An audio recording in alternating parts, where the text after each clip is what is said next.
Hey, good evening, good evening, good evening. This is the day the Lord has made. We will rejoice and be glad in it. Another day's journey, so glad about it. And I know you're wondering, what in the world is this? It's different. It's different. It's not the same 5 o'clock, but it is still 5 o'clock. And it's Pastor here to have a conversation with you, but we're really doing something new, something different that I hope is going to give birth to something fresh for the body of Christ, for the larger diaspora. Conversations, you know what we normally do on Friday evenings for the last 4 years is we get together to talk about what's coming up next week, to inform you about what's happening in the community. And then normally during this time of the year, I'm going to start having some conversations with would-be office holders, having conversations about what's going on in the community and getting people out to vote. Well, I want to take it to a completely other level and have a place where we could have real conversations and bring some real people in. And my sister Andrea is here to help me take it to this next level. I think we could call it The Truth with Alyn and Andrea. Listen, it's going to be an opportunity for us together to interview persons that are influencing our political world, but also to inform you about what's going on. I'm sure you know that there's all types of information out there.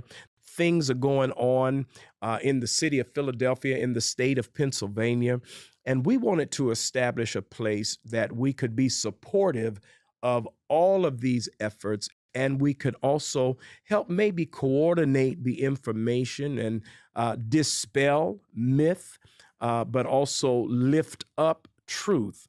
Now, when we come to the close of this hour, as always, I'm going to be praying for and with you, reminding you a little bit about what's happening here at the Tab, and then we're out. But I am grateful. For many, many years, I would sit with Miss Andrea, and she, as she led her radio program and taught me how to talk behind this thing. And so now, as we're going to be having conversations each Saturday evening at 5 o'clock, today we have one of the commissioners, and we'll introduce him more fully. But I want you to know that what this is intended to be is an opportunity for us as African Americans to talk about what's happening in the political realm in our context here in Philadelphia, but also to inspire you to get involved and to turn out to vote. Just last week, we had Judge Ketanji Brown Jackson at Enon Tabernacle Baptist Church. I was so excited, and thank all of you for coming out and being a part of that. Do you know that whoever the next president is going to be will probably have the opportunity to pick 3 of them?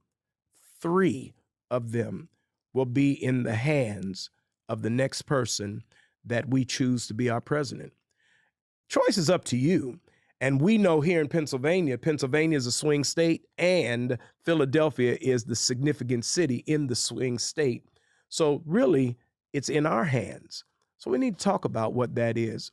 Well, Andrea Lawful Sanders is here, and she's going to help me have this conversation. But let's just say welcome and thank you for being a part of this conversation tonight. Thank you so much. Thank you all for joining us. Good evening. I am Andrea Lawful Sanders, and I am a part of this discussion with Alyn and Andrea on The Truth. We're going to talk about the things that matter in our community as it applies to the general election and our local and state elections. This program is part of Every Voice, Every Vote, a collaborative project of the Lenfest Institute for Journalism with lead support provided by the William Penn Foundation. Learn more at www.everyvoice-everyvote.org. We are here tonight because we wanted to have a conversation about the elections in Philadelphia, and we have none other, someone who is not a stranger to Pastor Waller and I, Commissioner Omar Sabir, who was elected on November 5th, 2019, and sworn in as City Commissioner of the County of Philadelphia on January 6, 2020. I'm going to leave the rest of his beautiful bio alone so that we can get into the conversation about the elections that's happening on November 5th. As you are aware, we're now 5 weeks away, 5 weeks. And statistically, this election is still a dead heat with everything that's going on in the country. We're not going to get into a conversation about who versus what, because this is a nonpartisan conversation, but it is important that we impress upon you the need for you to get out and vote. And so, Commissioner Sabir, thank you for joining us. You are our first interview as a group, as a dynamic duo, right? There it is. Right. That's right. So he's That's getting right. tag team today. So Right. Come on, nephew. Well, so first, one slight correction. Yes. And this has been admitted by the bio, is that I'm actually the chairperson now of the you're now the commission. chair. Congratulations, I'm the sir. chairperson, Excellent. Oh, good, because you've stepped up quite nicely. We've been watching you. Only with y'all support, Yes. with y'all prayers, and I'm the second African-American chair in the history of the commission. So the commission has been around since 1711, and there have Wow. only been 2 African-American chairs. Wow. So Congratulations. and Thank you. And listen, you've got broad shoulders. Yes. People are watching. When we're Black people, they expect us to do more.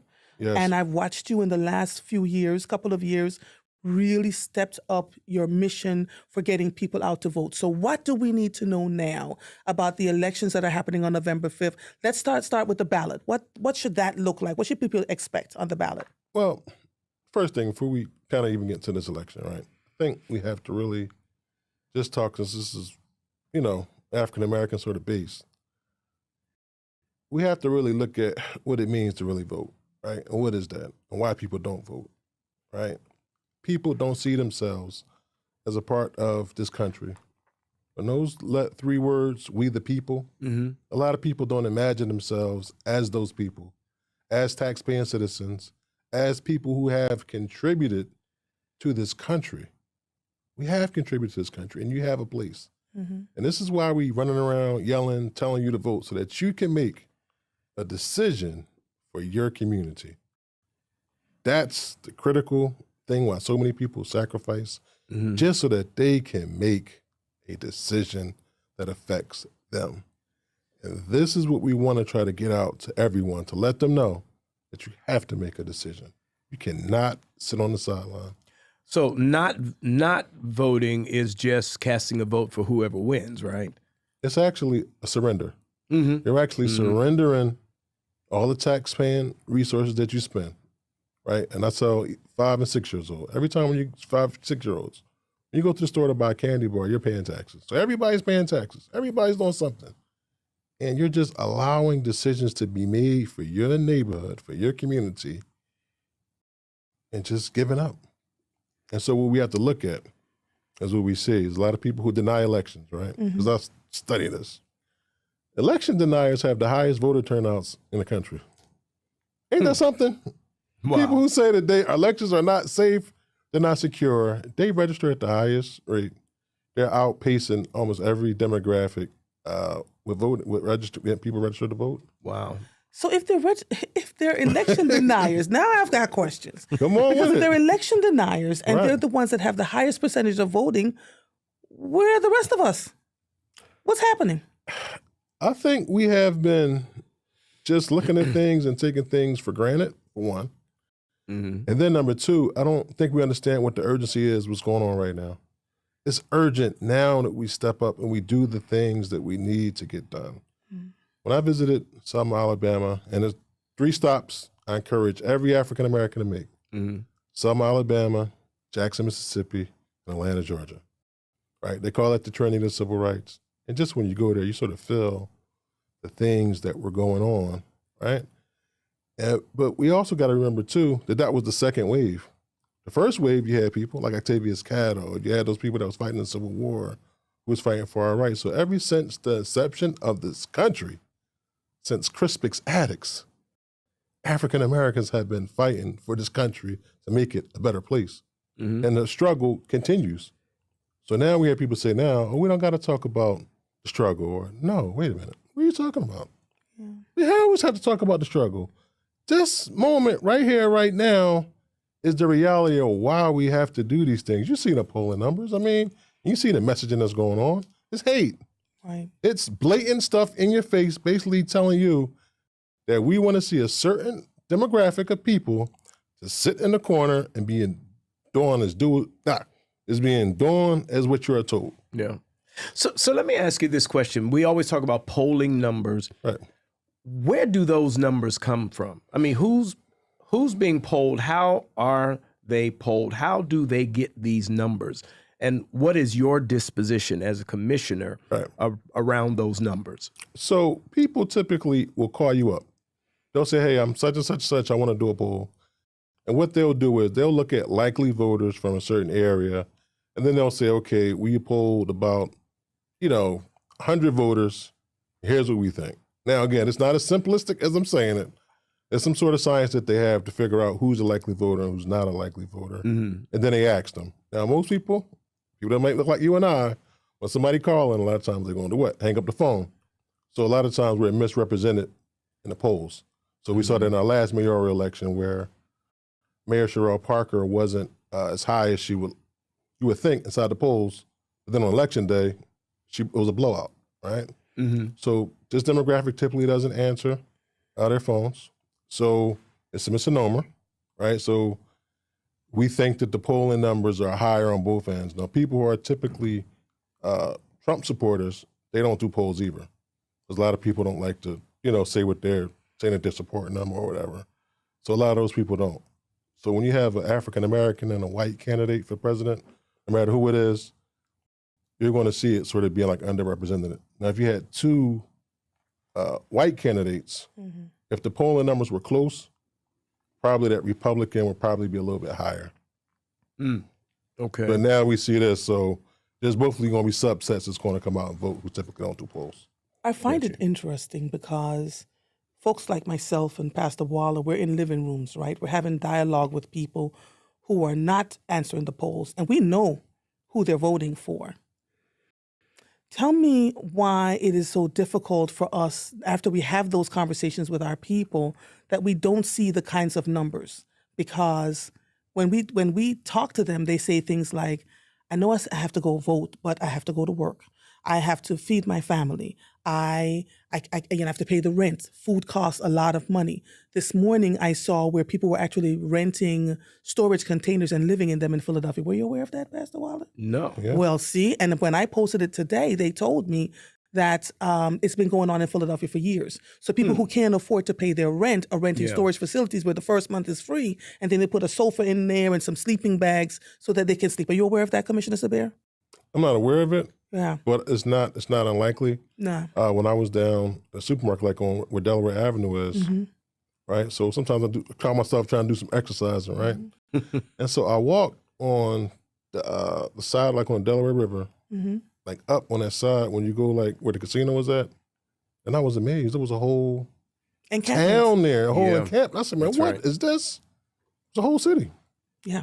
So how do we convince that group, and even the ones that are sitting in their living rooms, to come out and vote when they feel like the election doesn't matter to them enough?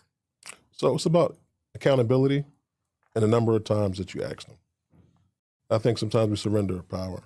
I was talking to a grandmother. She said, oh, Commissioner, can you come talk to my grandkid and talk to him? I said, sure, I'll talk to him. Give him my number. But ultimately, you're the matriarch of the family. The grandmothers, grandfathers, aunts, uncles, fathers, y'all have more influence. My father, God rest his soul, all of that not voting stuff, he didn't play all that. And my father was kind. He was, he was a soft, nice guy.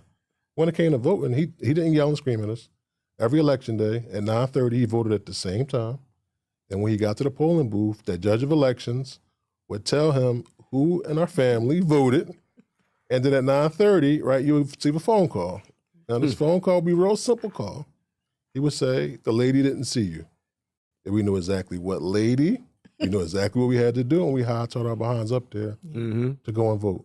So really, it's just about accountability, assuring that we do it. If we can ask our family and friends at least 8 times per cycle, it's a 70% chance that they're going to vote.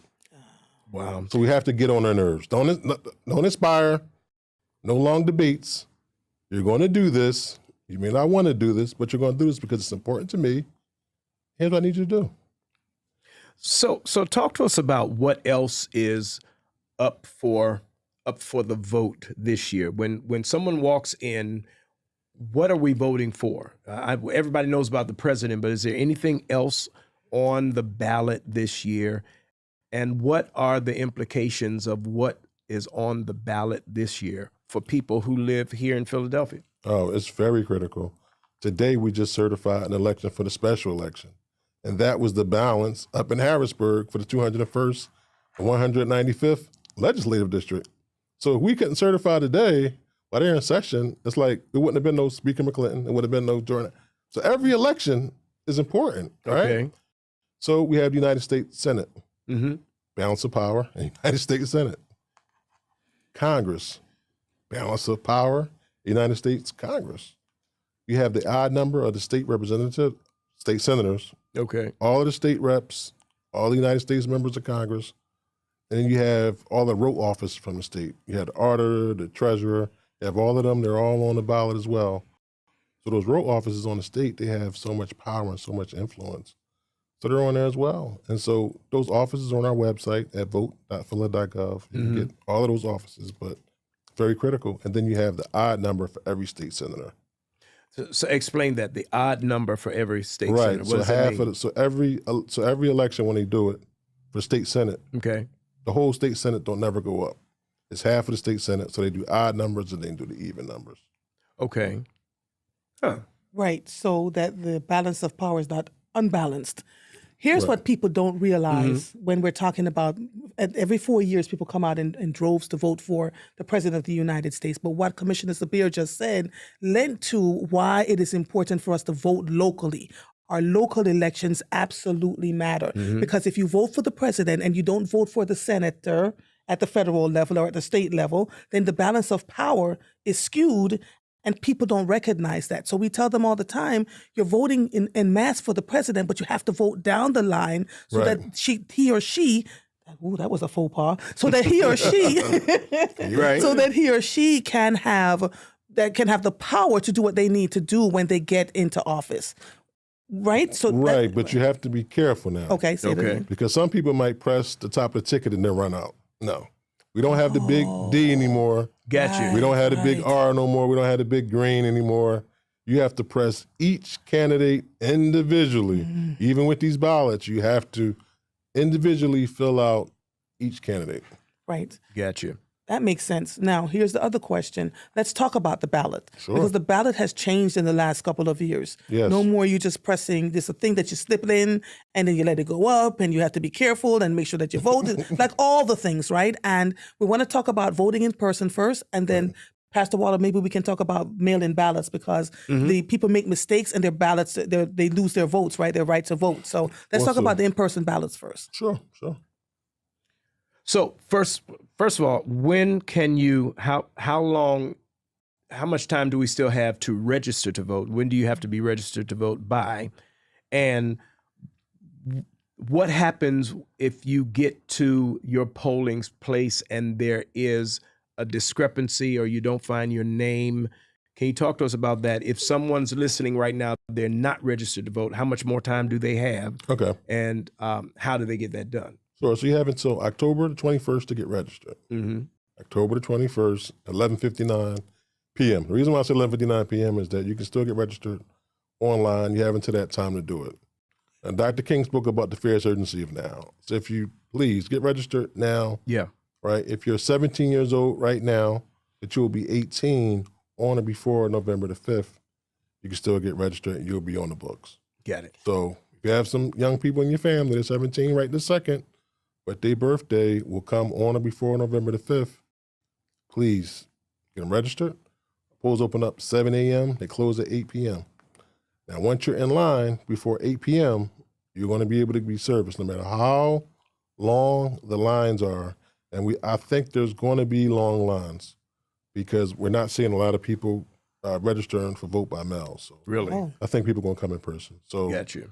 understand that. Now, if you walk into a polling location and someone says, hey, you're not on the books and all, don't get into an argument with them. Number one, the majority of our poll workers, their average age is 60 years old. Some of our election workers have been doing this for years. Now, that's not old. I was just I about said, to that's say say Pastor older? Waller. I meant to say older. Okay, because I'm sorry, a little older. I'm sorry. I happen to be 60 years old. I'm sorry, And I I'm meant to say close. older. I meant to say older. Okay, all right, here we go. So when you walk in there, Keep because going. sometimes people, they get, and it just start being a thing and it don't have to be a thing. Got you. All Right? So you walk in, so they going to go, we got new electronic tablets, they're going to go through it. You may not be in there. Okay. All right. So if you're not there, you can say, hey, I want to vote provisionally. All right. Vote provisionally. All right. And you may be at the wrong polling location. Okay. Right. There's multiple divisions in a place. So you might think that you're walking to this division, but it might be the next division right over. So just have a little bit of grace when you're doing it, because people working long hours. And again, you know, they got their ways how they do certain things for a long time. I love my poll workers. I think we got the best in the country, but just have a little bit of grace, right? And if you can't find your name in that book, just vote provisionally. And then what we do as a board, we look at it, we evaluate it.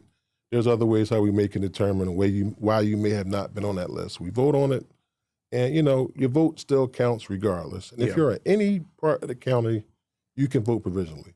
If you work in South Philadelphia, and if you work in South Philadelphia, you're from the far northeast, and you're about to go to work in South Philadelphia, you want to do an extra shift, and you know you can't make it back to the northeast, you can just find any polling location, go to vote.phila.gov, and they'll tell you right where to go at.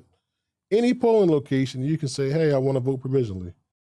As long as you're a registered voter, it doesn't matter where it's at, we're going to end up and get it. So, Did you know that, Pastor Waller? I didn't know that. I did know that. I Wow. did, but I knew that lots of people do not know that. right. You know, one of the things that we're doing, I'm a part of a program called Poll Chaplains, and that's with an organization, Faith United to Save Democracy. And so we're getting men and women on every polling site. Our goal here in the Northwest is to make sure that there are two brothers on every polling site. We're not there for the Democrats or the Republicans, but we're there informed with this information. No one should ever leave having intended to vote, but you were told you can't vote there. The worst case scenario is you filled out a provisional. And of course, you know, the provisionals get to them in the end, right?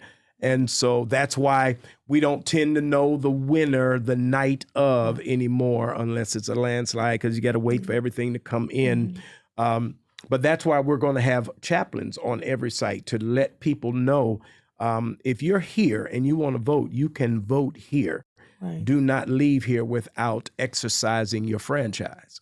So What I found interesting is that I knew about the provisional ballots. I didn't know you could vote anywhere with a provisional ballot. Yeah. So that's important for people to know, because some folks get stuck, you know, at their offices and can just go around the corner and vote and didn't realize that. Well, you can do it that way, but you'd rather. we have a historic, when I say historic, investment from City Council and the mayor, where we have these satellite locations all across the city of Philadelphia. So, you know, and you could do it literally right now. We're open 7 days a week. Did you know that? I didn't know. You could walk in, get registered, go get a cup of coffee, go get a slice of pizza, come on back, and they can print out the ballot right on the spot. And We have a to you. private place where you can cast your ballot. They can look and check and see, did you sign it? Did you put it in the secrecy envelope? Okay. And your ballot is done. Like, it's over with. We have one in each councilmatic district. So after church, Rev, Got you. anybody who feels inspired, you could say, man, go to the satellite location and they can do it right there. We're open 7 days a week, 10 to 4, Saturday and Sunday, 10 to 6, Monday through Friday. So now that would be the equivalent of early voting in the South. So is it possible, for instance, this Sunday, if we said, you know what, we're going to take a bus to the satellite location in our area, and everyone that's on this bus can go in and fill out, I guess that would be ostensibly the mail-in ballot. Correct. But that can be done right now. Right now. So somebody could leave church on Sunday, go to the satellite office and cast your vote and be done. And be done. So you don't have to worry about Well, I work on that Tuesday, so I know I can't get out. So we're taking all the excuses away. All the excuses away. So right now you could go because we have early voting. Absolutely. That's right. And you can thank Governor Tom Wolf. Act 77, no excuse, mail-in ballot, absentee ballot. Gotcha. You don't have to have a reason. You just go ahead and you apply. And again, and then what I like about these satellite locations, right? Yeah. I get so excited about it, right? Because you could even do a replacement ballot. Let's just say, you got two members in the household, right? A husband and a wife. They both apply for vote by mail ballot. The husband got theirs, wife didn't get theirs. We applied for it at the same time. My ballot is not inside the mail. Commissioner, what can you do? Don't worry about it. Even if you apply, just walk in, they'll print a replacement ballot out. Wow. So it doesn't no matter what part of the city you live in, you can use it. So how do we find out? So because I don't know where that satellite is here in the Germantown, Mount Airy, West Oak Lane, East Oak Lane area. Okay. How would I find that out? Oh, it was close. You can go to our website. Okay. Vote.phila.gov. Vote, vote.phila.gov. It has everything on it. I mean, it really is that simple. Yeah. Vote.phila.gov. If you're on Facebook, vote.phila.gov. We invested so much into that. We got past election results. We got everything on that website. Got you. Everything. Okay. But it's right on, it's going to be at Broad, right off of Cheltenham, right down the street. What in Cheltenham? Huh. Now, not too far from there, right? Not too far from there. Now figure with me here. I'm figuring. Let's figure it. Let's figure it out. So is there anything illegal about a church taking a Sunday and, as I just said, putting some people in a van and saying, we're all going to go down here right after church, or having opportunities any given day of the week and say, you know what, any given day of the week, you can come up to Enon and get a ride. We will drive you down to the place to do that. Is there anything that crosses boundaries legal for a church to do that type of activity? Absolutely not. I mean, so we encourage that. If you're a nonpartisan group, yeah, you can set up a DJ, you can have food outside the location. We can have a party. Isn't it great to live in Philadelphia? Right. Just think about the other states that are struggling to get the votes because their votes are being snuffed. Their votes they're being told they can't go to vote. They're told they can't eat in line. All sorts of things to quell their votes. And here in Philadelphia, we have all these satellite campuses where you can actually go vote before the day of election, and you can bring a DJ and have a party out there too if you're a nonpartisan group. Yes. That's really good. Yes. Okay. And so we welcome the church. Okay. Yeah. But we do ask that you just give us a little heads up. I was just about to say, because Right. So who's working give in us, there? give us a little heads up. Just say, hey, you know what? We're set up to handle hundreds of people. But if you tell me you have 1,000, Enon's coming. Yeah. I got you. We got 1,000, 2,000 people there. Right. We'll have additional staff. We'll make sure everything is done. Okay. And we'll figure out the logistics. Understood. Yes, but we definitely welcome that. If there's a high school, we can pull school cab a day. We might just pull all the schools from up here. Yep. It could be King, Parkway Central, Northwest, all of them. All the eligible voters, talk to the principal, say, hey, look, we're going to transport the kids. We're going to have them there. They can go, do their thing. And people who are in transition. Got you. Homeless, you moving around. You can use those satellite locations, right? It makes it a lot easier, right? So let's take advantage of it. But that is a real answer for the person who has the job that I can't get off work. Yes. I can't get off work. I'm going to work double shift. I'm responsible, but I got to take care of my family. Right. And even for the person that says, and I'm not taking a vacation day or a sick day to go vote because I got a whole other life. So what we're saying and what I hear you saying is you don't have to do any of that. You could take your day off ever and go to the satellite spot right now, get your vote done, and not even worry about that Tuesday. It's real simple. That's what I try to tell people. So let me ask this question. My understanding about when those votes are counted, are those votes counted like the provisional / mail-ins after the other stuff? No, it's a different category. Okay, got you. These universal mail-ins, that night they get counted. Okay, got you. Now, And we had pre-canvassing where we could start the processing part, like they have in other states like Florida and Colorado. So another conversation. Yes. But I'm grateful what we got. We could start you. at 7 a.m. on election day. Understood. Thank you for that. One of the challenges everybody is saying, well, why can't we know what's going on that night? Because you can't open the stuff until 7 o'clock that morning. And so you got all of those. That's part of it. Okay. But it's just the closeness of the race. And Understood. We don't call an election. Right. Commissioner, what you doing? We don't call it. We just produce the results in real time as we get them. And then the AP or the news media, they the ones that, that declare a winner. Got you. Now, it's a statewide race, right? So when we had our governor's race, we declared that race at about, it was like 9:30, they called it. So, I mean, it can happen. But if it's very close. If it's close, yeah. You just got to wait.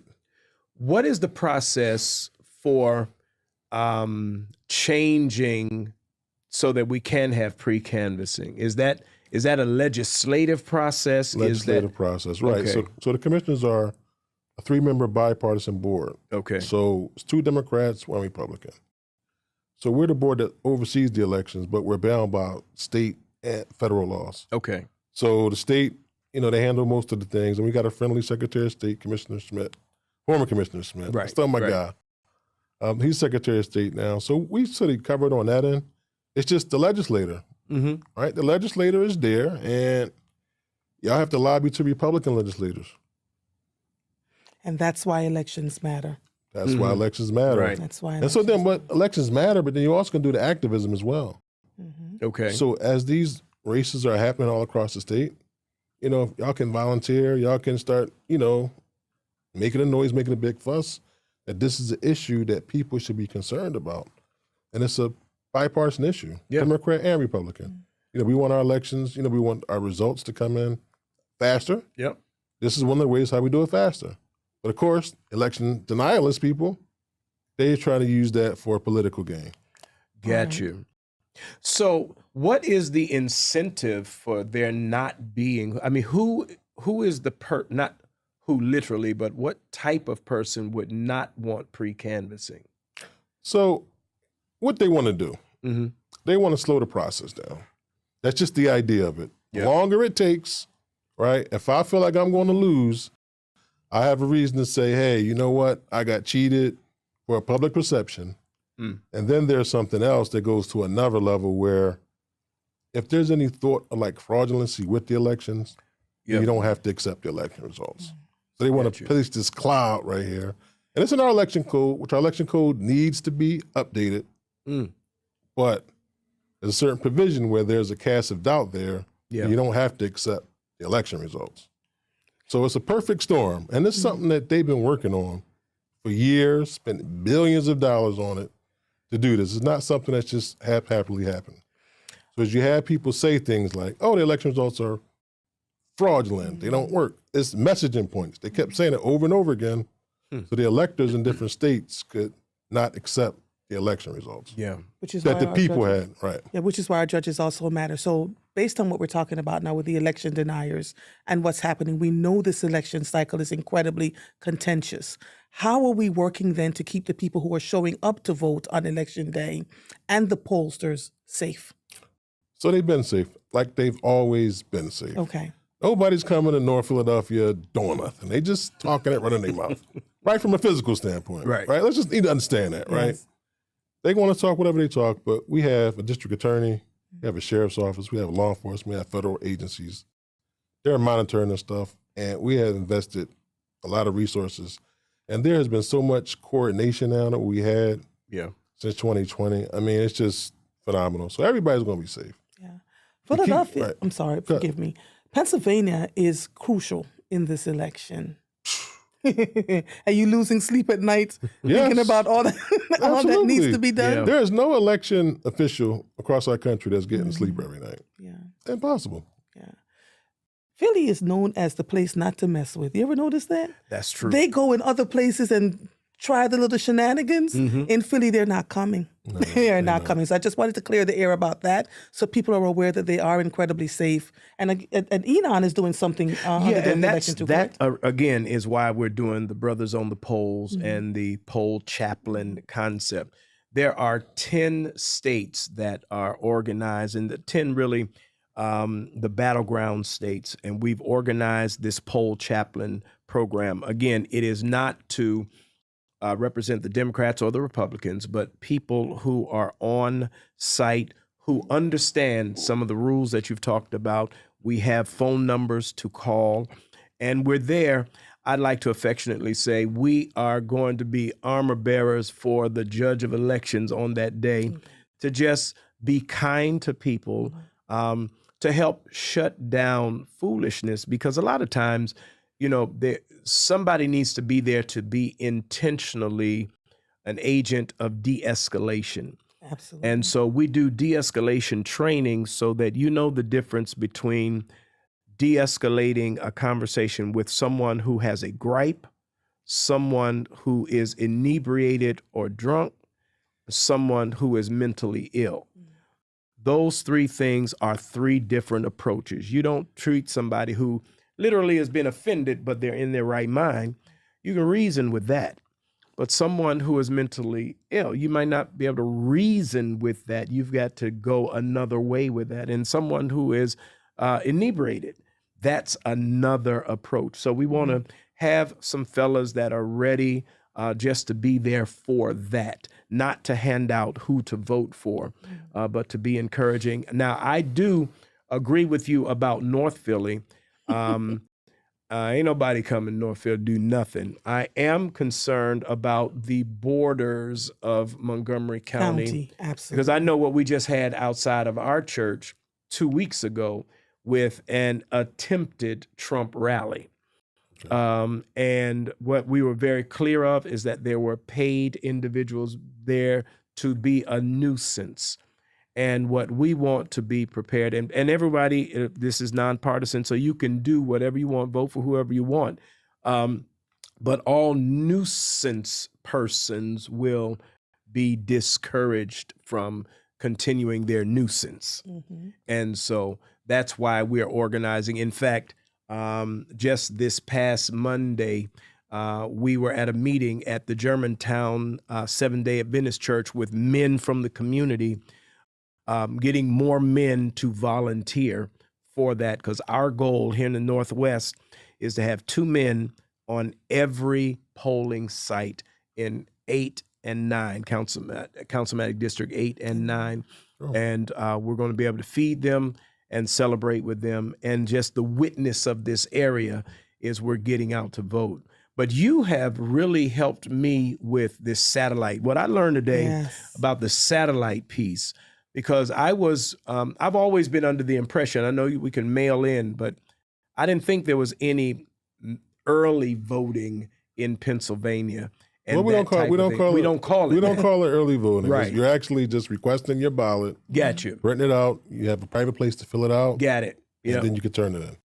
And so you can do that before November the 5th. Yeah, you could, and it's 7 days a week. That's what I want to issue. Right. Like, and you don't have to, you're not in competition with the Eagles game, right? We open up at 10 o'clock in the morning. You're not in competition with church, right? You can go to church. Yep.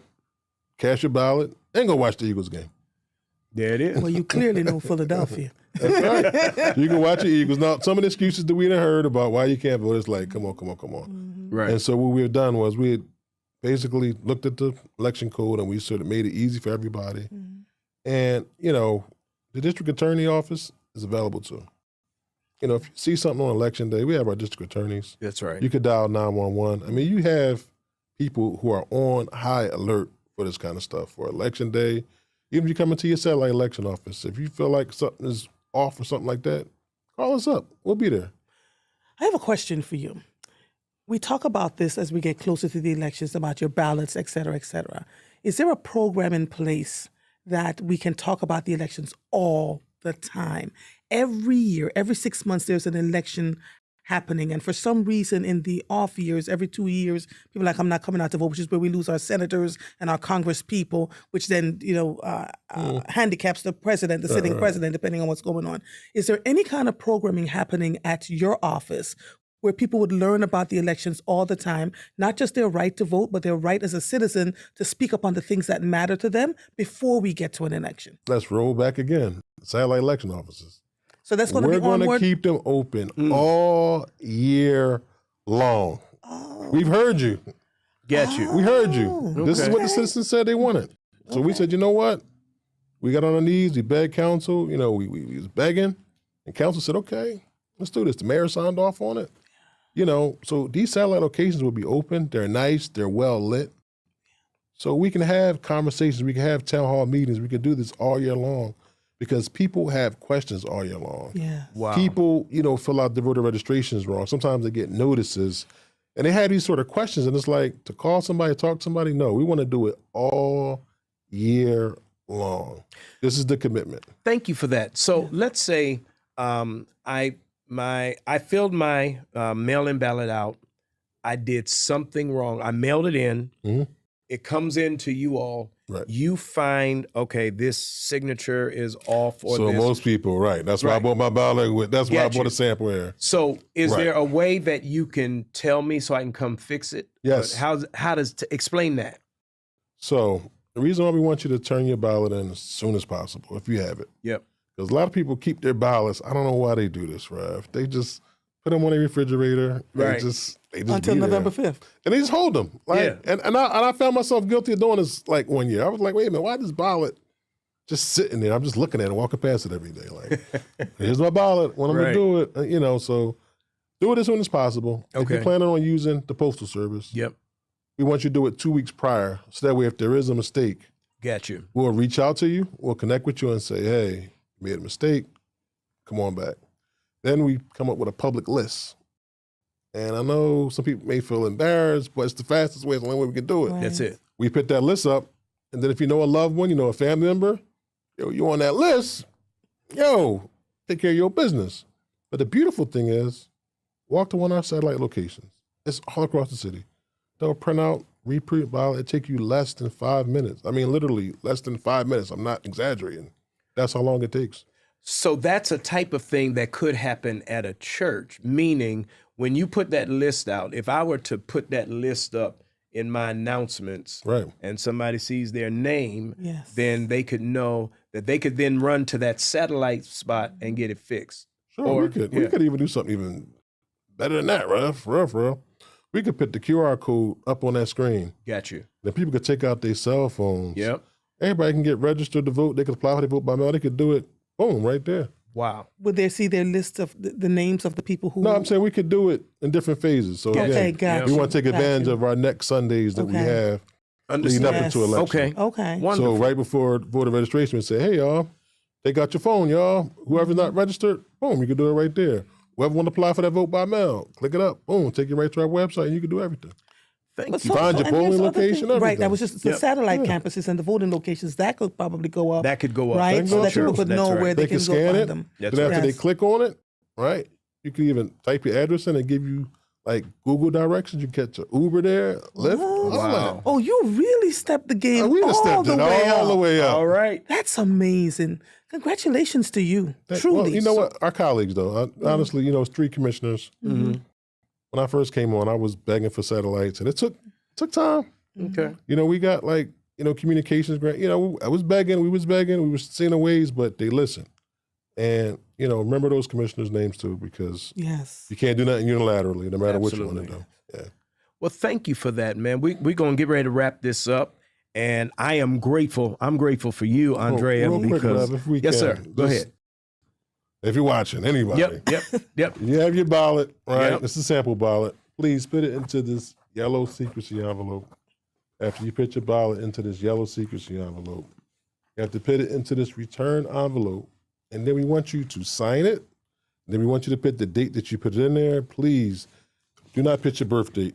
Right? A lot of people put their birth date on there, but we made it easy. We actually got 2024. All you got to do is put that date there. And we have to have these ballots back by Tuesday, November the 5th at 8 p.m. we do not accept postmarks. Half of the ballots that are rejected because we received them after November the 5th at 8 p.m. So please use our satellite locations to drop it off at, but we also have Eagles Green drop box locations located all across the city of Philadelphia for you to turn your ballot on time. Thank you for that. Andrea, anything else before we get out of here? Well, I have some interesting news that I think you could use. On October 15th, the Lawful Truth podcast will be released, and I'm so excited about it. I thank you for all the support that I've gotten from you, Pastor Waller, and the church, Enon Tabernacle Baptist Church, and you'll see they're coming out wherever podcasts are, Apple, wherever. We're just pushing it all the way out. I recorded an entire season, so you'll get one every week, because I don't play those games, right? So you get one every week until the season is over. And I want to personally thank Enon Tabernacle Baptist Church for the support, the immense support that I've gotten from you over the years. Even with interviewing you, Pastor Waller, for 4 years, you were literally, we need an Oscar or something. I'm telling you. For them 4 years. I'm telling you, it was something. So I really appreciate all of you. Look forward to the podcast, and I look forward to continuing these conversations because they're absolutely important. And Commissioner Sabir, job well done. Chairman. Absolutely. Chairman. Excuse us. Chairman Sabir, job well done. You've really stepped it up. Over to you, Pastor Waller. Thank you so much. Listen, thank you all so much for joining us this evening. We're going to, every Saturday evening at 5 o'clock, one of these is going to come out. We're going to point you towards November the 5th. We're going to point you towards political engagement. I want to also point you towards going to the podcast that Andrea has coming out. And this is going to lean into other conversations with me and millennials and Gen Z. So I want to thank you for taking this time out. It's the same thing we've always done at 5 o'clock on Saturday evenings, but we're taking it to another level. Let's get ready to go to God in prayer. And don't forget, I'm looking forward to seeing you in the morning. We've got some more Abram conversations to have. God, I bless you and thank you. I thank you for today. I thank you for what you're doing in the city of Philadelphia. Thank you for what you're doing in the state of Pennsylvania, and because of that, in this country. We thank you for these yet to be United States, but we're working on that more perfect union, and we believe that it shall be so. God, we pray that you would help us to play our part, that we might make a difference in this world. We pray that you would protect Omar and that you would use him to your glory, and that we would see a free and fair election, and that we would see the power transfer, and that we would see the United States become what you intended it to be. Now, as we get ready to leave out, we would that you go with us, stand by us till we meet again. Through Christ, I ask it all. Let everyone say, Amen. Amen. We'll talk to you soon.